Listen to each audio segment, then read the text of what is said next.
മണിപ്പൂരിനു വേണ്ടി പ്രാർത്ഥിക്കുക എന്ന സന്ദേശവുമായി ക്രിസ്ത്യൻ പുരോഹിതന്റെ സൈക്കിൾ യാത്ര ശ്രദ്ധേയമാകുന്നു. പതിറ്റാണ്ടുകളായി മണിപ്പൂരിൽ മിഷനറി പ്രവർത്തനം നടത്തിവരുന്ന കൊല്ലം സ്വദേശി ഫാദർ ഫ്രാൻസിസ് തെരുവിളയാണ് മണിപ്പൂർ ജനതയ്ക്ക് വേണ്ടി പ്രാർത്ഥിക്കുക എന്ന സന്ദേശവുമായി സൈക്കിൾ യാത്ര നടത്തുന്നത്.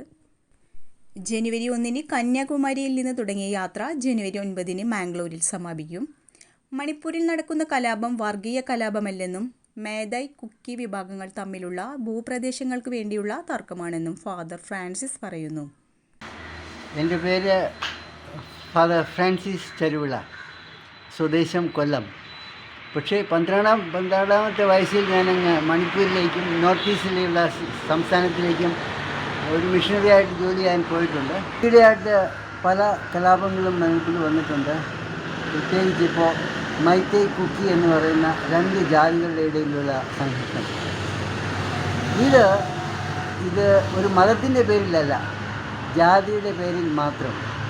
അവർക്ക് ഈ സ്ഥലം കൂടുതൽ വേണം, മലമ്പ്രദേശമെല്ലാം കുക്കിക്കാർക്ക് മാത്രമായിട്ടാണ്, പ്ലെയിൻ ഏരിയ മൈത്തേയ്ക്കാർക്ക് മാത്രമായിട്ടാണ്, അങ്ങനെയുള്ള കാര്യങ്ങളെ പറ്റിയാണ് ഈ സംഘർഷം നടക്കുന്നത്. മതത്തിനെതിരായിട്ടല്ല. കാരണം ഞാനൊരു ക്രിസ്ത്യാനിയാണെങ്കിലും മണിപ്പൂരിൽ എല്ലാ സ്ഥലത്തും പോകുന്നുണ്ട്, എല്ലാ വിധത്തിലുള്ള ജാതികളായിട്ട് ഞങ്ങൾ വർക്ക് ചെയ്യുന്നുണ്ട്. അതിനൊരു പ്രശ്നമില്ല. ഞങ്ങളുടെ പള്ളികളോ സെൻട്രൽ എസ്റ്റാബ്ലിഷ്മെൻ്റൊന്നും അത് കത്തിക്കുന്നതില്ല. പക്ഷേ ഒരു ജാതിയിലെ കുക്കിക്കാർ മൈത്തി ഏരിയയിൽ കയറാൻ അവർ അനുവദിക്കില്ല. അവർ കുക്കിക്കാരുടെ പള്ളിയായാലും അവരുടെ സ്കൂളായാലും വീടുകളായാലും അത് കത്തിച്ച് കളയുന്നു. അതുപോലെ തന്നെ കുക്കിക്കാർ മൈത്തി ആളുകളെ ആരെയും അവരുടെ സ്ഥലത്തേക്ക് അനുവദിക്കുന്നില്ല. ഈ 2 കൂട്ടരും വെവ്വേറെ ആയിരിക്കുന്നു അവരുടെ ഒരു പ്രശ്നത്തിനായിട്ട്. പക്ഷേ മതത്തിൻ്റെ പേരിൽ നടക്കുന്നു എന്ന് പറയുന്നത് ശരിയല്ല.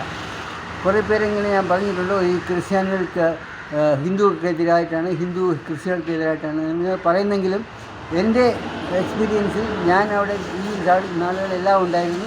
പക്ഷേ അതിനെപ്പറ്റിയല്ല ഈ സംഘർഷം നടക്കുന്നത്. ഞങ്ങൾ 2 കൂട്ടരെയും സഹായിച്ചിട്ടുണ്ട്. ഈ റെഫ്യൂജി ക്യാമ്പിലിരിക്കുന്ന അവർക്ക് വേണ്ടി ആഹാരമൊക്കെ അറേഞ്ച് ചെയ്തിട്ടുണ്ട്. പിള്ളേരെ കൊണ്ടുവന്ന് ഞങ്ങൾ പഠിപ്പിച്ചിട്ടുണ്ട്. അതെല്ലാം കഴിഞ്ഞിട്ടും ഞാൻ വിചാരിക്കുന്നത് പ്രാർത്ഥനയിൽ മാത്രമാണ് ഇതിൻ്റെ ഒരു അവസാനം വരുന്നത്. കാരണം നമ്മളെല്ലാവരും ദൈവത്തിൻ്റെ മക്കളല്ലേ. ജാതിയാണെങ്കിലും വേറെ മതമാണെങ്കിലും നമ്മൾ ഒരുമിച്ച് ജീവിക്കണം. അതാണ് എൻ്റെ ആവശ്യം. അതിനുവേണ്ടി ഞാൻ പ്രവർത്തിച്ചു. ഇപ്പോൾ അതിനുവേണ്ടി ഒരു യാത്ര ചെയ്യാനും ഇഷ്ടപ്പെടുന്നു. കാരണം ഞാൻ കേരളത്തിൽ 12 വർഷം മാത്രമേ വരുന്നുള്ളൂ. ഇനി അവധിക്ക് വന്ന നേരത്തെ എനിക്ക് 2 ആഴ്ചത്തേക്ക് അവധിയുണ്ട്. ഒരാഴ്ച ഇങ്ങനെ കന്യാകുമാരി മുതൽ മംഗലാപുരം വരെ യാത്ര ചെയ്യുന്നു, ഓരോ ഡിസ്ട്രിക്റ്റിലും ഓരോ ദിവസം.